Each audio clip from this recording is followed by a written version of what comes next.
back to my channel. My name is Prachi Sharma and today is the second interview of the Career Guidance series. Today's guest is Naina.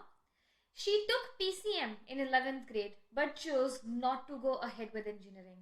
And this is the most common question I get asked from the students, that we want to take PCM but we don't want to pursue engineering. She went ahead and did BSC Mathematics.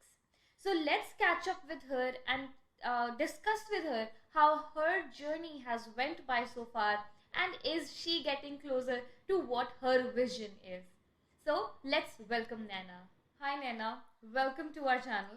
Thank you so much for joining us today. Kindly introduce yourself so that the parents and students on the channel today can get an idea about your background and where you're coming from. Hi ma'am, thank you for having me. First of all, it's the pleasure's mine. And in terms of my background, I will start with what I'm doing at this moment. I'm working as a senior account manager at this company called Condell in London. And if I talk about my background, I started with, once I completed my schooling, I wanted to pursue mathematics. So I did my BSc in mathematics from Delhi University. As soon as I completed, I was almost about to complete my graduation, and I knew that this is, even though I loved mathematics, it was not something that I wanted to do for the rest of my life. That's when I sort of decided to take a U-turn, and I started working at Zomato as an account manager.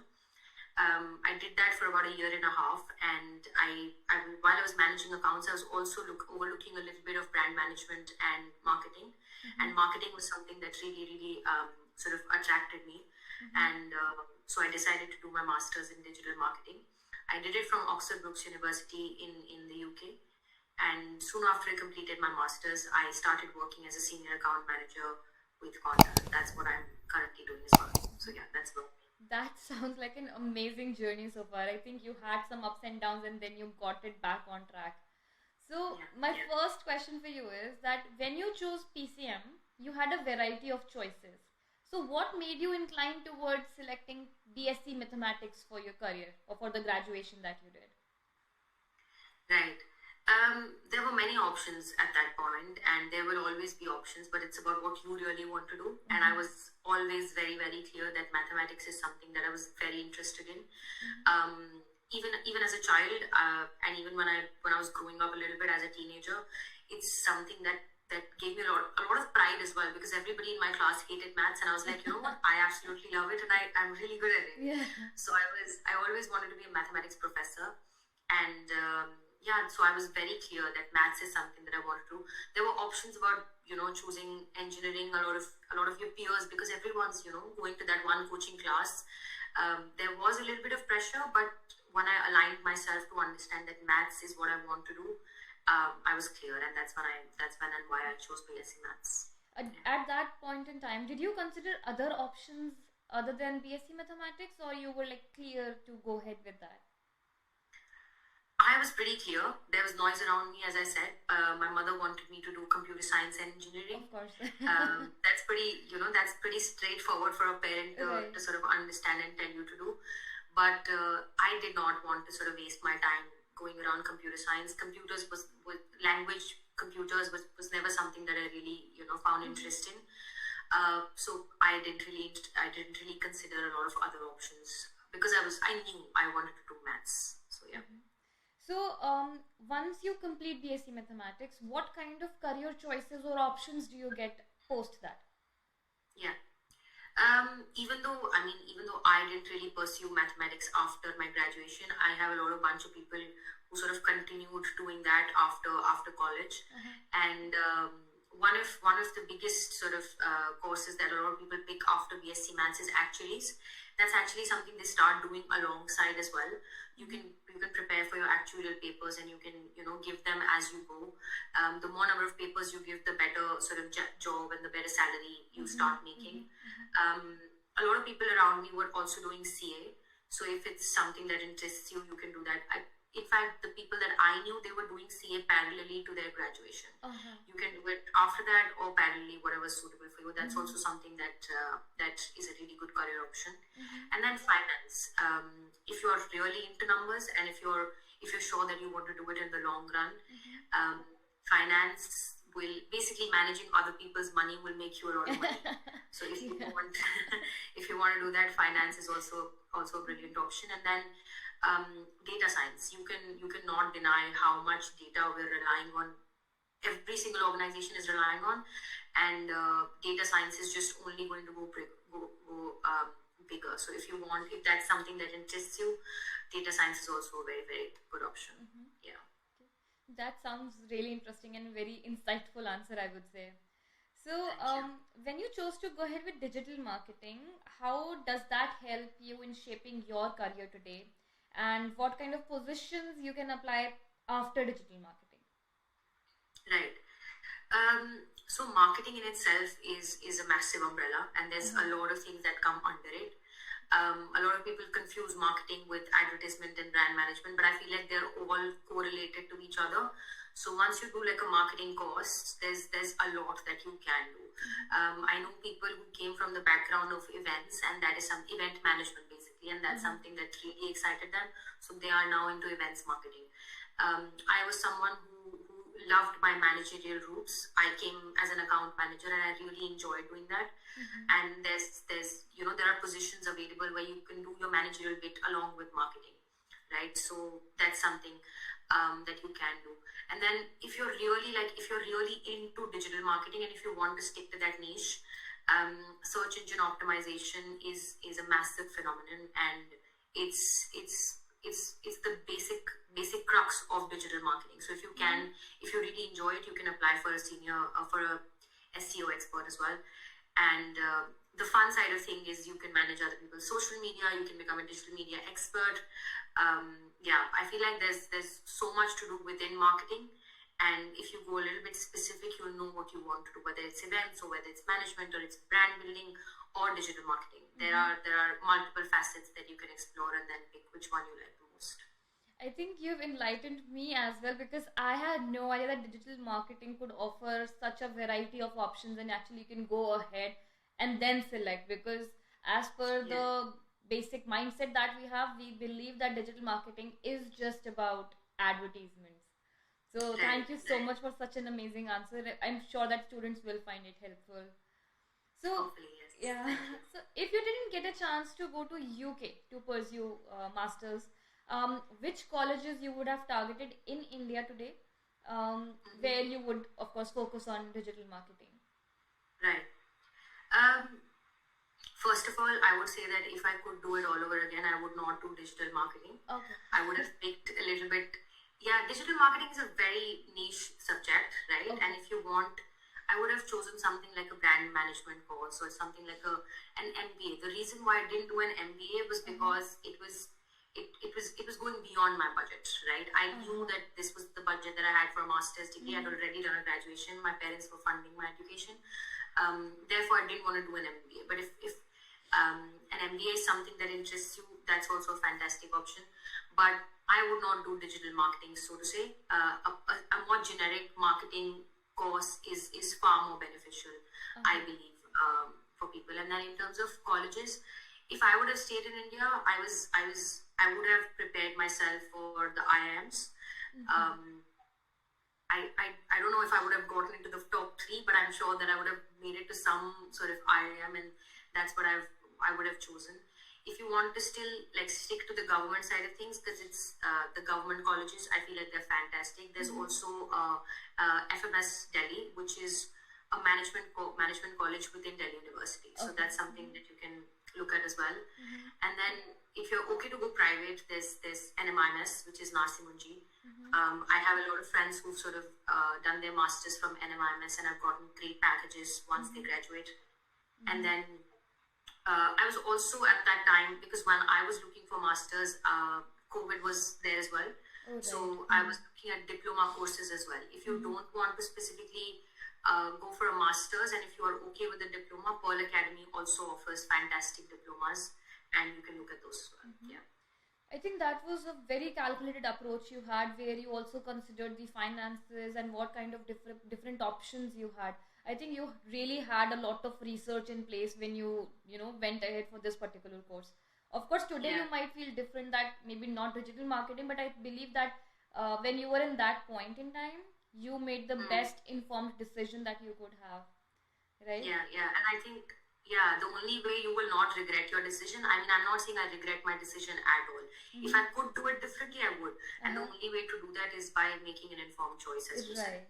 I think that is an amazing mindset. And very few students I have seen so far have such a clarity on what they are doing and how informed they are today. So thank you so much. I think that will inspire the students today for sure. Thank you. So as you have completed your masters and working as a senior account manager, what does your future look like from here? And are you getting closer to your aim? Yes, absolutely. I believe you can always find a way. What I tell everyone, actually, I have a lot of younger cousins and I have 2 younger brothers as well. What I tell them is that your ultimate goal should be constant and you're allowed to change your way, right? Wow. Yeah. And my ultimate goal since a very long time has been the fact that I want to be a professor, and I still want to do it. In the middle, I really thought that how is it possible now? I've quit mathematics and what I'm doing with my life is not really going to lead me to become a professor. But then when I came here to the UK, I realized that professors here, and actually in India as well, professors who sort of start their career of being a professor at 50 years of age or 45 years of age, they have 20 years or 25 years of industry experience. Right? So, for example, my professor who was teaching us digital marketing had worked as a marketer for 25 years in the business. Wow. And I feel like that's exactly what I'm doing. So this is basically me step by step going, making my way to my ultimate goal, which is to be a professor. Hopefully 20 years down the line, a university would want me to be their professor. Of course, yeah. So I do feel like I have found my way to my ultimate end goal. That is amazing. And another question would be, do you believe in having backup plans? Yes. I mean, I didn't have a backup plan when I was applying for BSC Maths. And hopefully things panned out just right. I got admission. But I do feel like you should have a backup plan. And I'm not saying that you should second guess yourself or you should, not believe in yourself. Absolutely believe in yourself. But there's a little bit of, it's not just your hard work that decides your outcome, right? There are a lot of external factors that you can't control, right? Therefore, it's absolutely essential to have a plan B. I would not call it a backup because when I say a backup, I feel like, oh my God, I don't want to do it, but I may have to do it. It's a plan B for me, right? If a plan A doesn't work, the plan B should work. If I want to, for example, I want to go to India, right? And I don't get a London to India direct flight, I'll take a flight via Bahrain, for example. Correct. So just having that plan B in place, and if you have plan B in place, you will reach your final destination. So yes, absolutely. Please have a backup plan or plan B, whatever you want to call it. That makes so much sense. I think that is more like a practical approach that, of course, you're targeting somewhere high, but if that doesn't work out because of the different variables you have in life, you should have somewhere to land up. And I think you've learned it by your mistakes when you opted for BSC Mathematics and just targeted one university and one course.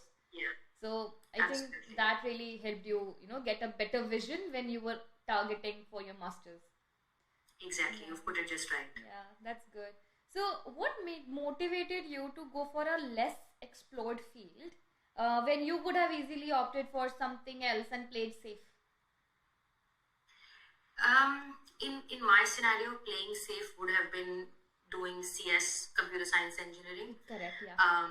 Because that's something that everyone was doing and it was hot at that time. It still is very, very popular. And I'm sure whoever did computer science engineering is very happy in their lives.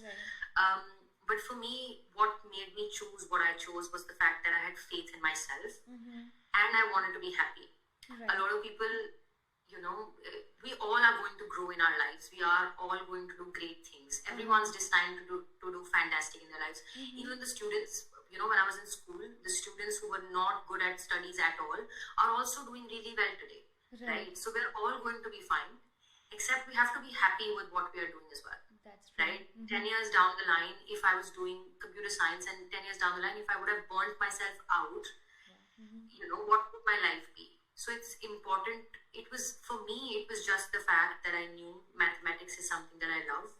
And I allowed myself to change that as well, right? I'm not doing mathematics at this point. But whatever I was doing, I was convinced by it. And as long as you are convinced with why you're doing what you're doing, even if that path is not that well traveled, you will make it. And then another thing that helped me sort of understand that I'm not that unique also, because everyone was doing engineering and I was like, oh, I'm really unique. I'm doing BSc Maths. But when I landed in my college, we were a batch of 180 people. So if 180 people have chosen to do not engineering but BSc Maths, there's clearly scope, right? And we're all doing fine. So yeah, even if today you feel like, not a lot of people support the decision that you're taking, if you have faith in yourself and if you are convinced as to why you're doing it, you're going to be fine. I think I would 100% agree with you at this point, because at the end, you're answerable to yourself. If at the end of the day, you're not satisfied on how your day went, and if you're just struggling on an everyday basis, I don't think you're going to succeed in that particular field. Whether it's anything, but you're actually doing it just because of the pressure of the society. So exactly. And and you can do it because your parents are telling you to do it, right? A lot of people, a lot of students in India are prior to the fact that their parents make their decisions. Correct. Thankfully, it wasn't the case for me, but I know a lot of people have to obey what their parents tell them. But my only suggestion is that even if it requires to make a 5-slide presentation to make your parents understand why you should not do engineering but do fashion designing or whatever it is, do it. Put in the effort, try to explain it to them, and then I'm sure they will understand, right? Because if you just tell them that, oh, I'm not going to do engineering, they will not understand. Give them logic. Give them the reason why. And they will understand. Exactly. So I have a last question for you. So what would be your advice to the students today who are in the dilemma and not able to gather enough courage to go against the crowd just like you did? I think I've almost answered the question, but to sort of sum it up again, do your research, right? Even if it is being answerable to yourself or to your family, you should know why you're doing what you're doing. I knew why I was choosing maths. I had 10 reasons if anybody asked me. And I gave myself the permission to change that as well. But whatever you're doing, in this moment, I am a senior account manager and I have reasons as to why I'm doing it. If I decide to not do it in the future, I will have reasons for that as well. So as long as you've done your research and you know the answers to why this, why not this, what about that, Also, when I talk about research, I don't know whether this is the perfect thing to say here or not, but the end goal is of course you want to be happy, but the end goal is also to be financially sufficient. Right? You want to be able to support yourself and your family. So whatever field that you're picking, research about how much money I'll make 10 years later. If I'm a SEO expert, what does the career trajectory look like? And then tell that to your parents, right? If they see that there's future scope, they will support you. So I feel like, as I said, research, and I think you'll be fine. I think all the questions had so much in depth, like the answers that you have given have, given a lot of information for the students today. And thank you so much, Nana, for taking out the time for us and, helping us get here today. So I highly appreciate for like all your answers that you have given, and that will definitely inspire the students and, get them somewhere closer to making their final decision. So I highly appreciate it. Thank you so much. Thank you for having me. I hope even if one student takes away anything, that's a win for me. So thank you for having me. I think not just one, but many. And I'm actually looking forward to the kind of comments and emails I'm going to get after I post this out. So be ready for getting a lot of email forwards to you. Absolutely. I'll keep an eye out. Thank you. Thanks so much. Thank you. Bye-bye. Bye-bye. So this was it for today's interview.